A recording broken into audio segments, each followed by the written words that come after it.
The following is a presentation of the ForceCenter podcast feed.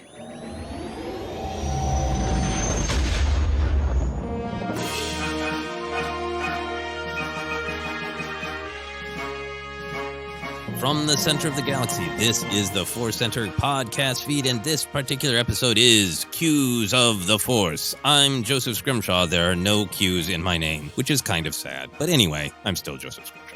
I'd like a Q. I got a Z. I'm Ken Napzok. That Z and that P combo has thrown people for a loop my entire life. Yep, I understand. I've said before, growing up in the Midwest, Scrimshaw is pretty straightforward, but everybody wanted there to be an H in it. And then when there wasn't, every year at school, is Joseph Shushmashwa? Like, I don't know why. A Q would have thrown it off even more. Do you ever wish your middle initial was Q? Would you want to be Ken Q Napzok? Yeah. It's Alan, so I'm good with Khan as my initials, but Q's it's a mysterious letter.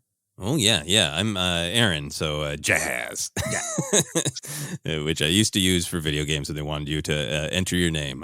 In the Zelda games, I was Jazz, Hero of Time, which was fun. Very fun. Anyway, we are here to talk Q's, which stands for questions, and A's, which stands for answers most of the time, but A can stand for other things, like Audible. Today's podcast is brought to you by Audible. Get a free audiobook download and a 30-day free trial at audibletrial.com/ForceCenter. Over 180,000 titles to choose from for your iPhone, Android, Kindle, or MP3 player. We are continuing to recommend Path of Deceit by Tessa Grattan in Justina, Ireland, a High Republic adventure that we will dig into. If you want to be caught up and give it a listen, you can download your free audiobook today by going to audibletrial.com/ForceCenter. One more time, that's audibletrial.com/ForceCenter for a free audio book. So we've handled the A that is Audible. Now we have the A that is Ask. We do have an Ask. You all out there have been so great in supporting us over on YouTube. We had the second episode of Figure Fights premiere yesterday. Always fun for that. And we're going to go back to our Ask of 7,000 subscribers. It is a humble number that we're so close to reaching. And so many of you who have listened, have supported us, subscribed over there. And we know, look, YouTube's not necessary for everyone. We totally get that, but it's we're having a lot of fun over there. So we humbly ask you to consider helping us reach our 7,000 subscriber goal over on YouTube. And give us a like on the Figure Fights episode. We got some essays. We got shorts. We got it all, Joseph. I'm like a used YouTube car salesman. We got essays. We got shorts. It sounds like that's what we're wearing, and that's what we're talking about. We got it all. Go see our shorts. Anyway, we've got 2 A's out of the way, which means we are down to the third A, answers. We got Q's and A's. We got 2 questions from listeners on Twitter, as always, and 2 from our patrons on Patreon. We're going to go first to Twitter and Dr. Adelaide Clark, which, in my opinion, is a cool real name that absolutely sounds like a fun fictional character. Dr. Adelaide Clark says, Q time. Watching episode 3, listening to old pod episodes has made me want to rewatch Kenobi. Do you think Anakin ever questioned to himself or to Sheev's face why Palpatine knew so much about the Sith? Or is it just that he didn't want to know, so he chose not to notice? Very intriguing. Ken, where do you go with this one? I wish I had one of those answers that pulls in a lot of stuff from canon and this episode and that episode. Sometimes I wish I had that my mind set up in that way. I go to like the hard stuff there, and Dr. Clark here has a wonderful thought of, don't we all just do this? Don't we all ignore the warning signs? Don't we all? We don't want to question what you think will help you. And Anakin is in that spot. And that's the strength of Palpatine. He knows it. He's been building towards this. And that's why that scene in the opera there, the Mon Calamari Squid Lake ballet, that's why it just resonates. It sings, baby. It's just like, oh, I got you.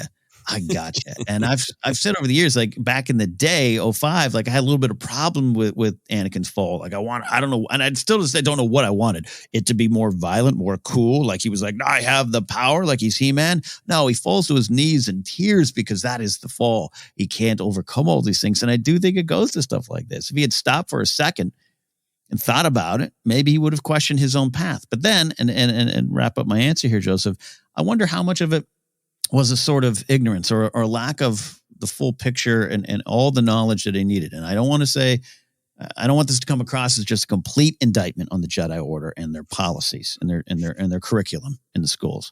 But how much do they know of the process?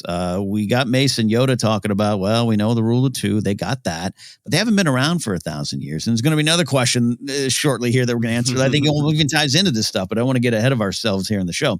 So what haven't they shared? And not necessarily from we're going to protect younglings. We don't want them to know the truth or any of that kind of stuff, but just how much of Anakin, how much of his brain is set up to immediately understand or pick up all the stuff of, well, wait a minute. If you learned wait a second, all the, what am I doing? What am I doing? But at the end of the day, Anakin's not prepared to ask himself that question. What am I doing? He's ignoring all the signs. Oh, yeah. No, I mean, I think this is, for me, one of the best scenes in all of Star Wars. I know we say that often, but we have a lot of favorite scenes. Look for our ranked episode, the 2,000 best scenes in all of Star Wars. But I viscerally remember seeing the Galaxy's Opera House seduction scene, emotional, mental, selling the soul at the crossroads scene on my first viewing at midnight in back in Minneapolis. It's so well done. The manipulation is so clear, and I think that Palpatine's manipulation is very successful, but it is ultimately Anakin who does have to go along with it, right? And that's what Dr. Adelaide Clark is asking about. I think Anakin had got himself to a place where he was not going to reach out to the people that he knew loved him and cared about him for answers, right? Padme tries to get through to him, and he's not super communicative with her in the film. Obi-Wan tries to talk to him, and he's not super communicative. He's not calling Ahsoka of his own volition, going, "Kid," Anakin is in a headspace like I am when I'm angry on Twitter and I see a headline I really agree with, and I just want to hit retweet without checking the source because I want that to be true. I need that to be true. I want to slam that retweet button because it is what I need to hear, and it's what I want to be true. And I really work hard to be like, but I better read it, or double check the source, double check the date it's from, Yeah. And I think Anakin's just in a place to be like, that is exactly what I need to hear in the biggest picture of my fear that there is. What if there isn't a power? I've promised that I'll be powerful enough to stop people I love from dying. I promised my mother at her grave that. I've promised Padme that. I've promised myself this can't happen. Here's the answer. But then on top of it, the great manipulation of, there's a lot of things the Jedi haven't told you. He wants to believe that without checking the sources too. Yeah. Yeah.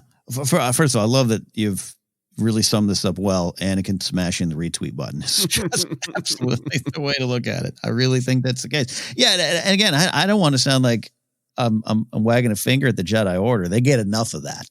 But that, not all the tools were in place. Not all the tools in the toolbox for Anakin. Maybe. I don't know. Yeah. I think that's the thing for me that can sometimes get a little tricky to navigate when discussing the Jedi, and especially in our Clone Wars report discussions. Why I was big on #Justice for the Jedi. I think it's easy to say, like, when we see them in the prequel era, they are making these mistakes, and so that's who the Jedi are. And I just always feel like the story is bigger than that. Of they have these lofty ideals and they stumble from them. And I think the point is to look at how they stumbled.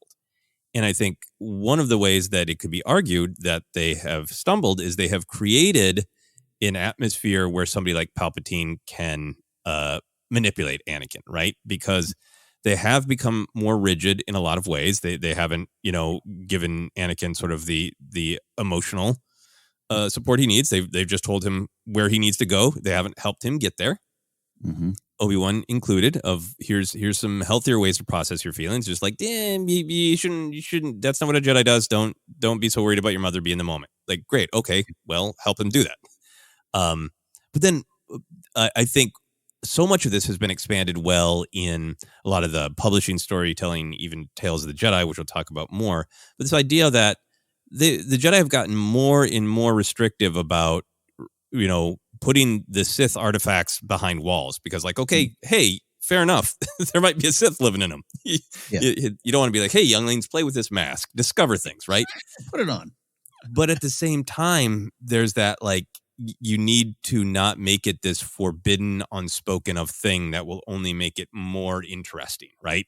It's like they have this good instinct, and then they're like overly protective parents, which I know, you and I both have real life experiences with, of like, if you just deny emotions, anger, darkness, fear, then that makes them even more dangerous, because then you're not helping people find ways to cope with them, right? And I think that's one of the criticisms of the Jedi, and I think it's the one that Palpatine is exploiting so well. Over the years, Palpatine has earned Anakin's trust because he's always so supportive. He's been the person who's always saying what Anakin wants to hear, right? That it's great to have power, and you're the most powerful, and you are competent, and you are capable, and they shouldn't hold you back. So Palpatine has really created an atmosphere where even when he's suddenly like, I know some legends of the Sith, there's a reason that Anakin's not questioning him, because Palpatine has set up this world to trust him, right? Yeah. It's almost this. Now we're in a youth group situation where Anakin's been told, "Don't have sex or do drugs. Just wait a week and see how that works out." Sorry, real world experiences happening here, right? But Palpatine. This is the strength of Palpatine, the manipulator, the great manipulator of the galaxy. He is the great evil, but these are the tools, and that just we've talked about this before, of even stuff with Obi-Wan and Anakin having kind of the hard conversation about Padme, and it didn't quite go as far as it maybe needed. If Anakin just felt he could explore that, he'd be in a better position to deal with it, and because he can't. And again, no finger wagging at anybody, but we all make our choices, and this is where you're at. You're in that balcony, and Palpatine's just been waiting to say, "Look at the knowledge I have. Look at the power I have." And why would you question it? Why, if you're Anakin, why would you at that point? Yeah. Look at the details. I also just think that there is the possibility that the Jedi really haven't held that much back or restricted that much, but they've created an atmosphere where that is entirely believable to Anakin. And that's one of my favorite things about this scene is Palpatine frames this Sith legend not as something that's like particularly elusive or secret. He's not like, bend over, I'm going to tell you a story only I know. Right? It's a story the Jedi wouldn't tell him. Yes. As though that, like, hey, if you hung out with bounty hunters more, this is a well-known fable, And the idea that he's framing it that way while he's telling him something that I don't think the Jedi know, right? If we are to believe that's his life story, the Jedi don't know the legend of Darth Plagueis the Wise. Yeah. And Anakin is living in a world where that manipulation is really easy. It's easy to believe that the Jedi have kept something from him, and then it's really funny when it's like, yeah, I don't think that personally. I don't think they know that story. Yeah. Oh man, it all just feeds into how dangerous Palpatine is for me. Yeah.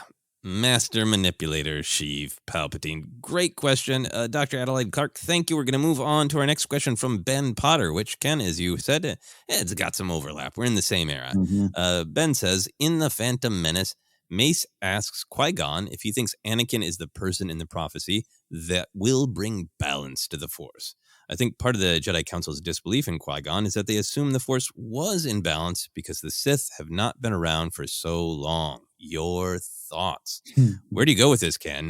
Do you think that some of the Jedi on the Council, who are a little cocky, a little sure of themselves, do you think they are like, what's the problem? Everything's in balance. We're great. Everything's golden. Yeah. Once again, I apologize for not having an exact canon list of all this stuff in my head here, but I think somewhere Ki-Adi-Mundi is nodding. Well, yes, it was. Look, part of the downfall was their arrogance. Yoda and Mace, they do have that conversation, right, with Obi-Wan a couple times. At least it's implied. So there's that arrogance, and usually, I don't know. To me, arrogance usually masks fear, right? Uncertainty, maybe some self-confidence issues. There's a fine line between confidence and arrogance, and if you're pushed to that direction, I often wonder what it's hiding. So someone going, hey, found this kid, and he's going to fix what we think isn't broken, that could very well be a problem. and again, I don't want to finger wag. I think Mace is right on so many things. Execution, bedside manner, bit of a problem, right? Over and over again. And I just think it's hard for anyone to. I love this angle. I love this question, Ben. It's hard to, Qui-Gon, who, by the way, they're already at odds with Qui-Gon. He's maybe not on all the Life Day Christmas card lists for all these people. And here he is. It's implied, I think, in that, hey, this is the one, this prophecy that's so long ago. And by the way, Qui-Gon and Dooku, they get into the prophecy thing and the dangers of that, and Jedi's relationships to prophecy and all that kind of stuff can be discussed at Master Apprentice. Great. That book comes up, Dooku Jedi Lost. So, and then you got Qui-Gon just kind of, well, I still dug into it, and look at this. This kid's going to save us. Of course you're going to be like, what, that kid? This little angry, cold kid? Nah. And that's why you get some of that stuff. And then later on, hey, maybe we got this wrong. There's fighting it as well. To me, so that's where my mind starts and goes. A prophecy that misunderstood or misread could have been, I definitely agree with you. I think there is absolutely some cockiness about this, particularly from Ki-Adi-Mundi and Mace, who they've got the double denial, right? Of Ki-Adi-Mundi says impossible. The Sith have been extinct for a millennium. About Qui-Gon saying, I think Darth Maul was a Sith Lord. And Mace says, I do not believe the Sith could have returned without us knowing. So they both seem to be supporting Ben's question that there's some disagreement on the council that, like, we might be having some problems right now. Sure, there's some things going on with the government and some flare-ups here and there, but we're not in the middle of some great dark era. So I like the idea that some of the council is like, hey, hands on the wheel at 2 and 10 or whatever they're, telling us now these days, and driver's ed and space driver's ed. We got this. We're going along. Let's not be all paranoid and worrying about stuff. And, whereas I think other council members are a little bit more open, a little bit more concerned. I really like how all of this gets fleshed out in those Tales of the Jedi episodes. With Dooku in particular, that there's a picture that really emerges of Mace of he is a rule follower and a rule enforcer. The code is everything to him. The council's wisdom is everything to him. And I think that's such the tricky part of the whole Justice for the Jedi thing is like, there's great hard-earned wisdom in all of the Jedi's rules and ways. And yet at the same time, they also have to be open to questioning them. And I think Mace and Ki-Adi-Mundi in this particular moment, in this instance, represent a moment where, hey, the Jedi ways and the codes and the beliefs are probably correct 99% of the time, but you got to be open to that 1% where they need to be questioned. And that's where they always bump heads with Qui-Gon, because Qui-Gon is somebody who is open to possibilities and open to the evidence in front of his eyes and in what he feels in his instincts, right? And he's sort of like, hey, yeah, the code's awesome. Thumbs up on code. No real problems with the code, but hey, you get out in the galaxy and sometimes you got to be more open than that. And I don't mean that in a great Jedi way of where Qui-Gon's like, hey, the code says don't kill, but sometimes, you just got an ace in MF. Like, that's not what I mean. I mean, like, well, maybe the Sith have returned, maybe we always thought we would feel it, but maybe we don't. And maybe there's a reason for that. And maybe prophecies are often problematic, but maybe this one isn't. He's just open to what is in front of him and responding to what is in front of him. And I like more and more as I watch it, interpreting some of the coldness and the frustration that is emanating from the council and the Phantom Menace is like, poor Anakin is taking the heat that they want to give Qui-Gon. Oh, yes, 100%. And it to me, it's one of Jake Lloyd's finest moments of just when they're like, paraphrase, you cold? How you doing? Yeah, I'm cold, a-holes. Like, what do you think? And you're making me colder. Like, I'm cold, sir. Cold, sir. I love Jake Lloyd in that moment, and I think he nails it. And then you got Qui-Gon. I almost wish This is a great conversation. Just going into total headcanon. Sometimes I wish Qui-Gon would step in front of him and be like, "Hey, you got something to say? You say to me." Yeah. You got a problem, Caddy? Got a problem? Talk to me. Got a problem? Yeah. Yeah. So I think that they're just being rigid, to answer Ben's question. I think that the attitude is that the Sith couldn't have returned. They're overly confident in their power, in the fact that the Jedi aren't fallible in their minds in this moment. I think some of the prophecy stuff that gets built up in Dooku Jedi Lost and in Master and Apprentice in particular, I think there's a little bit of like, prophecies are not, we're not big on them, right? So I totally think that big chunks of the council are thinking that like, here's two things we don't believe or want to deal with. and they dovetail that. Here, normally Qui-Gon comes in with one winner. This time he's got two. The Sith are back, and he's got a virgins in the Force centered in a young boy who's the one who's going to stop it. Okay. Enjoy your fantasy story, Qui-Gon. Get the bleep out of here. Yeah. And by the way, you showed up with this goofy Gungan. Like Obi-Wan said you're just picking up pathetic life forms all along the way here. You're doing your thing again, Qui-Gon. Yeah. And I really think it is this kind of ongoing philosophical battle, because we also know from Tales of the Jedi that there are Jedi who do believe that something's not right in the galaxy. That's what's driving, Sifo Dyas mad. Dooku believes that. I kind of think Yoda's more open to it, I think him saying, always two there are is him believing some of the rumors, Yep.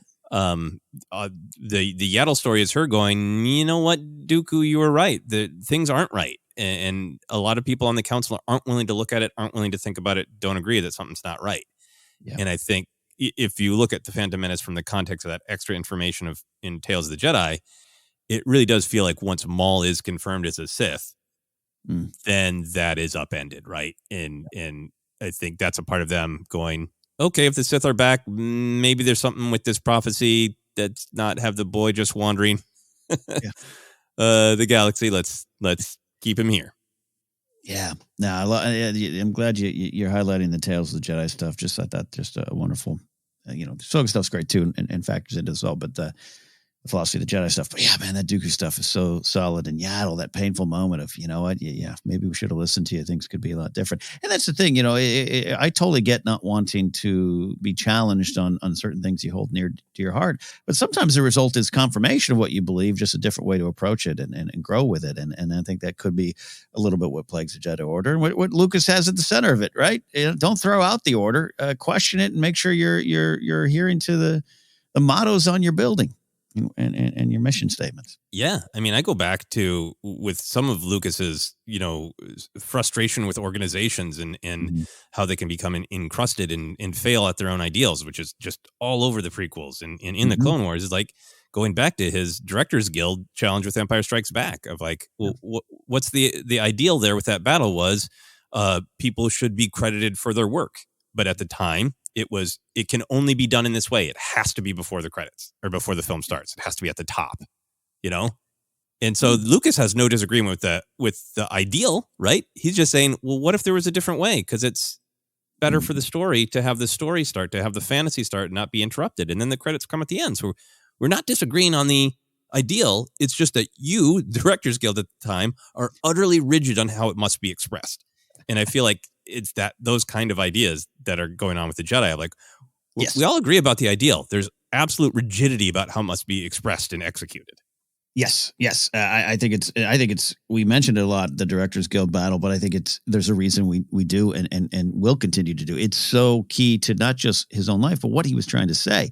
And I think even including Nixon era stuff and everything. It's not a lack of belief in country, or Lucas isn't anti-union. It is this, yes. How can we make this better? And if not, we can't figure that way forward. We could lose all this. And it puts it all into the prequels in this real powerful way. So that's why I love having these kind of fun, also, tragic conversations around the Jedi in this era. Yeah, absolutely. Yeah. They have great ideals. They stumbled a little bit, in my opinion. A little bit. A little bit. Any other thoughts on this one? I just imagine George standing before the directors union with Irving Kershner going, "This is the director that will bring balance to the union." You think it's this director? And Kershner going, "I'm cold, sir. I'm cold, sir." Yeah, the Nope, the directors going, actually, you've got a good idea. In fact, let's do that from, it'll take a couple decades, but from now on, almost all movies will have the credits at the end. It turns out, George, this was your test. And like Ahsoka, he walks away. Exactly. Well, there are some tortured metaphors for George Lucas's fight in the 1970s and 80s with the directors. And on that note, we're going to take a quick break and we'll be back with more questions from our patrons on Patreon back in a moment.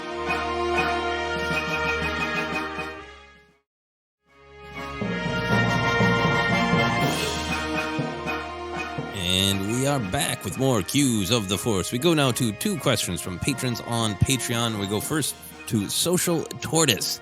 Here's what Social Tortoise has to say. I have a Star Wars podcast with my best friend from high school, but it's on hiatus because we've been busy with college. But we want to bring it back for Mando 3 because we started out with a weekly recap when it aired. For us, it felt special to have planned to talk about the show before we even knew it would become the phenomenon, and then be there as Mando hype doubled in season 2.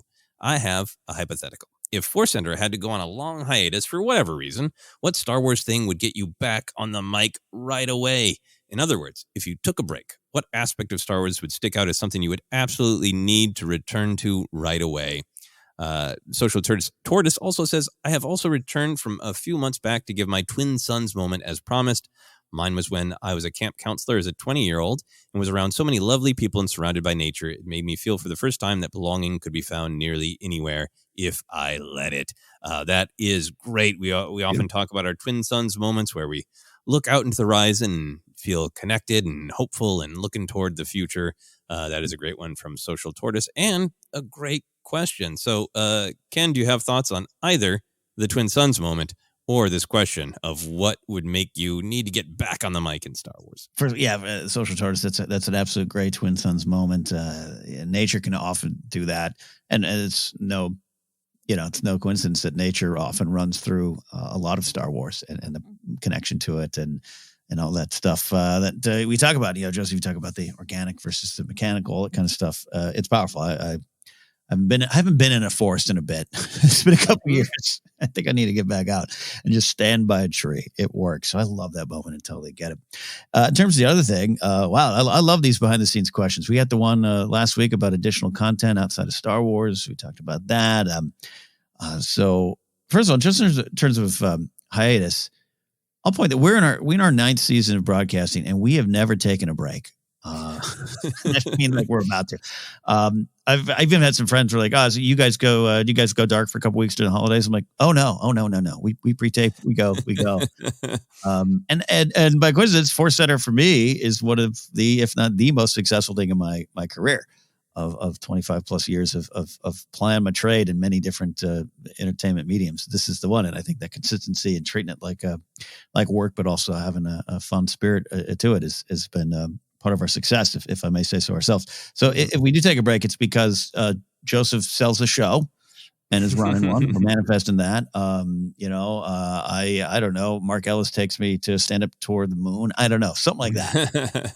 And even then, we're blessed to have Jennifer on the team. And when Jennifer needed to step aside for a little bit for her second child, we were able to do that, and the show goes on, and we wait for the right time for Jennifer to come back, which has been in the current form. So we're blessed to have that. So I think that's what sends us away. What my opinion, what brings us back, or if I'm like, Joseph, I'm going to broadcast from the moon on this one. It's any content that strikes a real world chord that needs to be discussed. Meaning we're going to find that in every piece of content. That's how our approach is on ForceCenter, right? So even we're excited for the young Jedi adventures. But if I was away, and the Book of Boba Fett's a great example. I know it wasn't as popular as I would love it to have been. Maybe even Lucasfilm has that opinion. I run into a lot of with that show, and that bums me out, and I get really excited, and that's what I want to talk about in the bar. I'll go to that Trejo scene so many times. I mention it here on the show because, gosh, I just want you to feel what I feel from it. And I just want to discuss my thoughts on it and see if you can connect with it in any way. And I think if that was to happen again, if Kenobi 2 comes along and we're not broadcasting, and I'm like, no, this is what the show is talking about. That more than say, hey, a movie. Maybe ForceCenter stops tomorrow, and then suddenly episode 10 is like, let's kick the mics up again. That's more the content, but what it's about and wanting to discuss that with folks so they could maybe find the same kind of connection to it. That's what would get me back if we were away.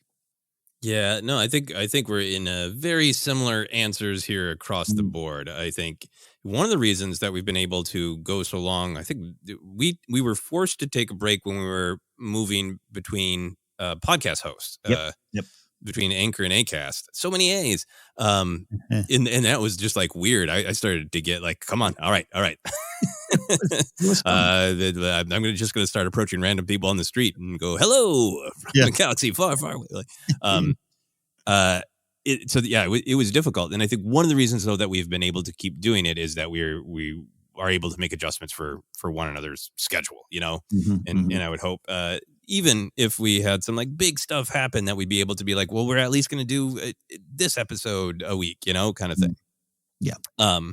But all that said, I think I really agree with you. I think in terms of like actual shows, if we really had to take a break and then Kenobi season 2, that would be like, oh man, I just really want to talk about this, right? More than anyone in conversation is going to talk to me about it, and a deeper level than anyone in a casual conversation is going to want to talk to me about it.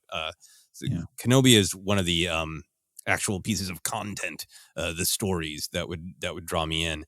But I agree with you that I think what makes me most excited to discuss something is to celebrate it. And I think what I mean by that is I see or feel something in it that really moves me.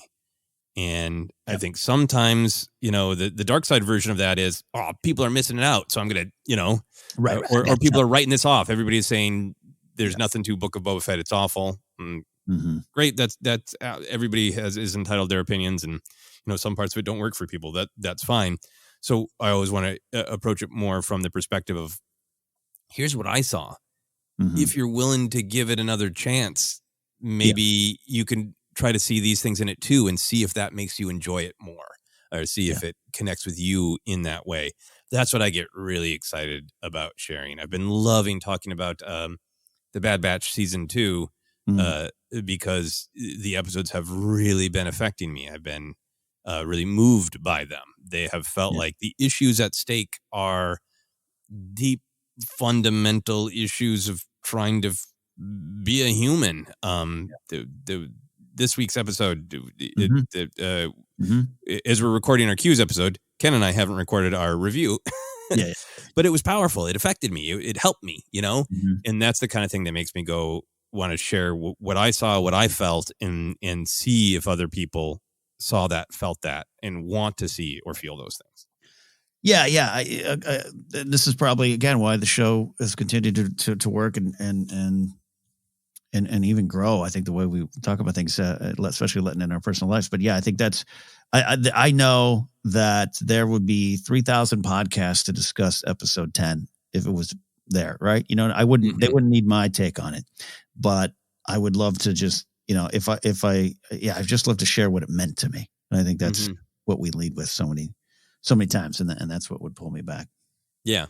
And I miss it. I just miss it. I've said this before, but like, I love thinking about Star Wars, love talking about Star Wars from the really deep, like we're talking about, to let's, just make a bunch of jokes about Boba Fett's knee darts. Like, I love talking about Star Wars, and I'm lucky to know plenty of people who like Star Wars, but often it's, did you like this one? Did you like that one? Hey, Luke and Leia were siblings, but they kiss. I'm like, cool, great, fun, got it.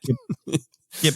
Can we go deeper, more? Like, I'm not always going to get in casual one-on-one, we're at a party conversation. Like, I have to check myself.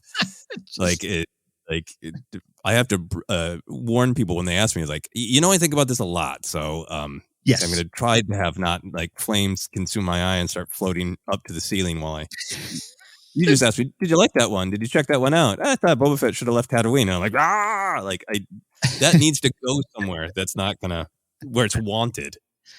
I love this. Side note, I think a lot of Force Center listeners nod when you and I and Jen share that kind of stuff. It's not that, again, it's not that our opinions are better or more research or anything. That's the lane I'm in. And I often quote our buddy Adam Witt, who was a previous guest on the show for the Movie Guys. Highly recommend you check out Adam and Paul there with their Ford Fiesta podcast, looking at every Harrison Ford movie. But Adam said two quotes that have changed me.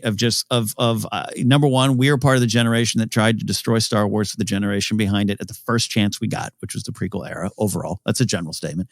Mm-hmm. That one really was like, I just did that kind of like, oh yeah, okay.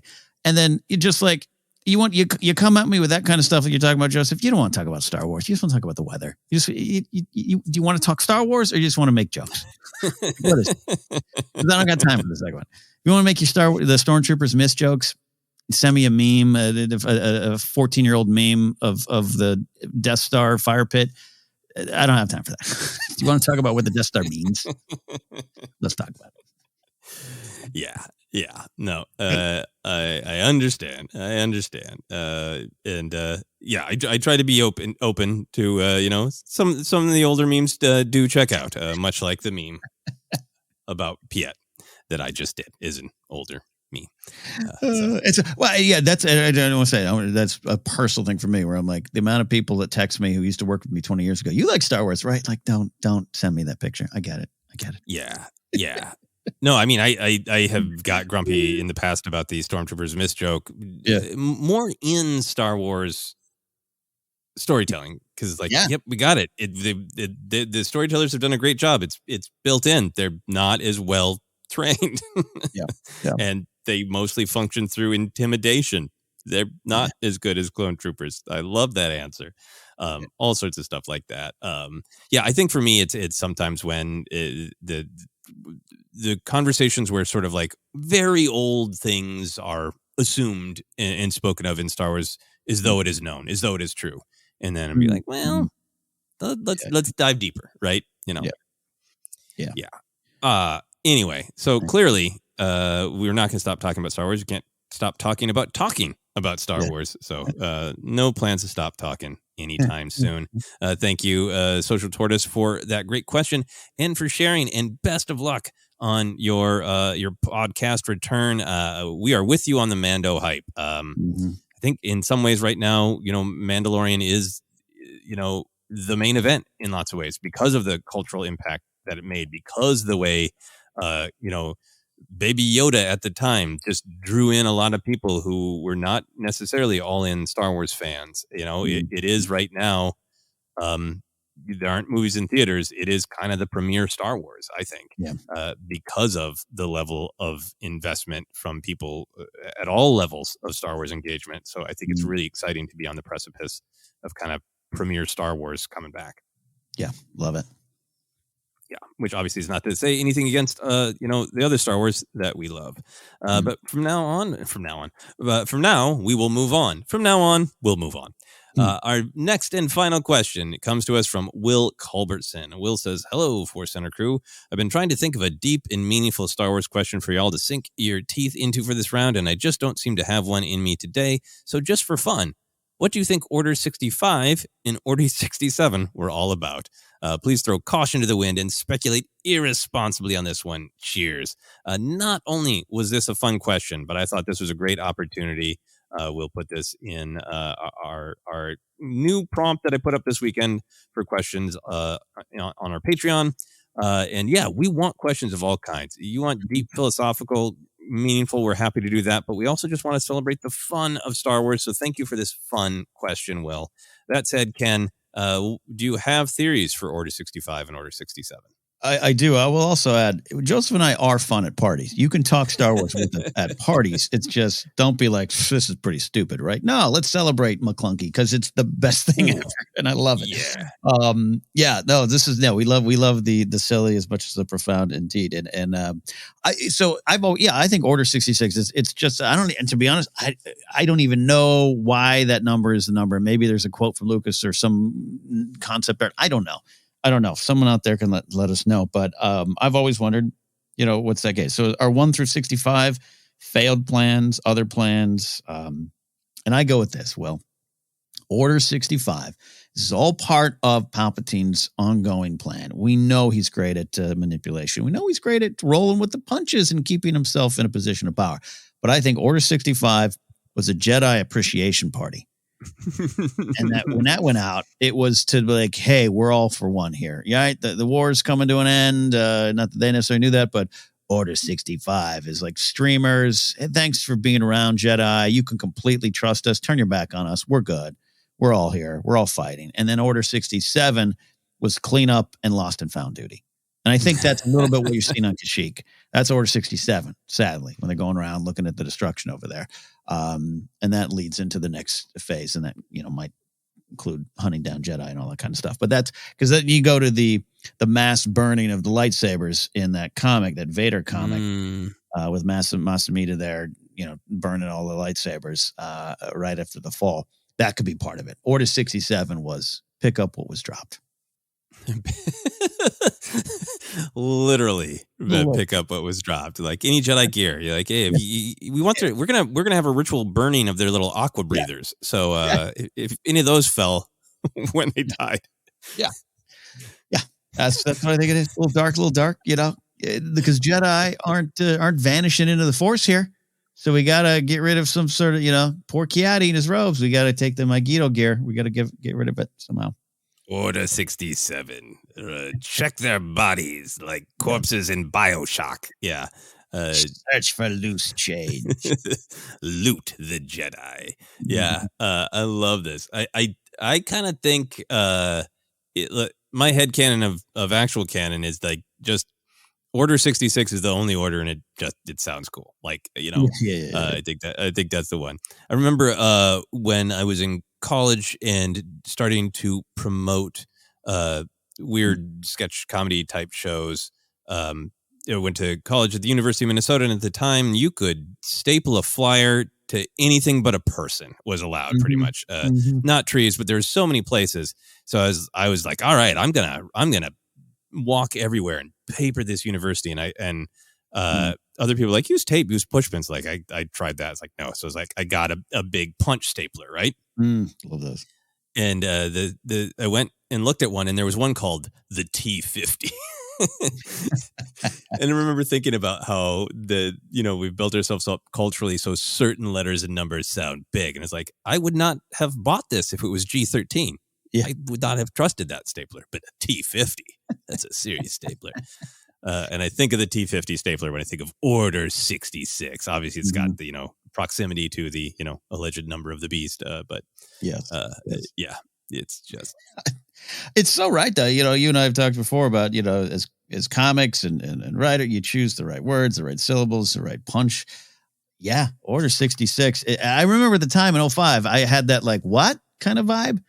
But that quickly fell away because it was just fun to say. And speaking of things, and guess what? I've done this too, so I'm not casting any stones. How many times do you go on Twitter, Instagram, LinkedIn, who knows? And people are like, my order at McDonald's is 66. Look at this. It just works. Order 66. That is to be shared every time. I take a photo every time I'm lucky and get Order 66. Come on. Been a few years since I have done that too, yes. Yeah. I think that's a share always rule for me. But I love having the fun and joking. Okay, so I think, Order 65, I think all these orders are here to just kind of test the compliance of the clones, right? My guess for Order 65 is Palpatine sent a command to all the clones saying, let's take it easy on the big face tattoos. I think probably Palpatine was kind of frustrated as he watched over the course of the war the individuality of the clones grow. Like, okay, well, they're not going to go by their numbers. They're going to have little nicknames. Okay, fine, great. That'll make them even closer to the Jedi saps who want to see them all as individuals. Like, okay, now they're going wild with some haircuts. They got some weird haircuts. Yeah. They're doing some dyeing of their hair. Okay. All right. And there's some facials, hair. Okay. And that, okay. What's this Jesse guy who got the entire Galactic Republic image, the logo, which I, Palpatine, intend to change a little bit for the Empire. He got that tattooed on his entire face. No. Order 65. Back off on the face tattoos, clones. This is great. This is great because in baseball, I'm a New York Yankee fan, and they're often called the evil empire. But one of the reasons I think that matches up is they still, in this 2023, have the strict facial hair policy rule and hair rule. Like, you can't flash any personality. You must Really? Yeah, they still have it. And I've always, I couldn't play for the Yankees. I need some facial hair. I need to change it. I would love the conversations Palpatine would have with Masamita. Anyone, Yularen. What are these tattoos? You know, it probably drove him crazy, but he probably couldn't. He had to play along with it until Order 65. But yeah. Yep. A troubling amount of individuality for sure. I love your Order 67. Loot the remains. Loot of the Jedi. But I'm trying to think what's, on his mind immediately. Like, hey, great job on no questions, just wiping out most of the Jedi Order. Thanks. Yeah. Everything worked out great. I think, he's got that awkward transition where he's selling in the Senate. Yeah. That the Jedi's betrayal has left him scarred and deformed. But I think maybe there's some vanity in it. I think Order 67 is good soldiers think dark robes are cool. I think he gives them a mental command that a wrinkled old man with glaring yellow eyes and rotting teeth and discolored fingertips hiding in a shadowy dark robe. That's the picture of trustworthy. Yeah. That's a good point. I love the practical stuff, the cleanup and also the imaging. Yeah, it's very important. That's amazing.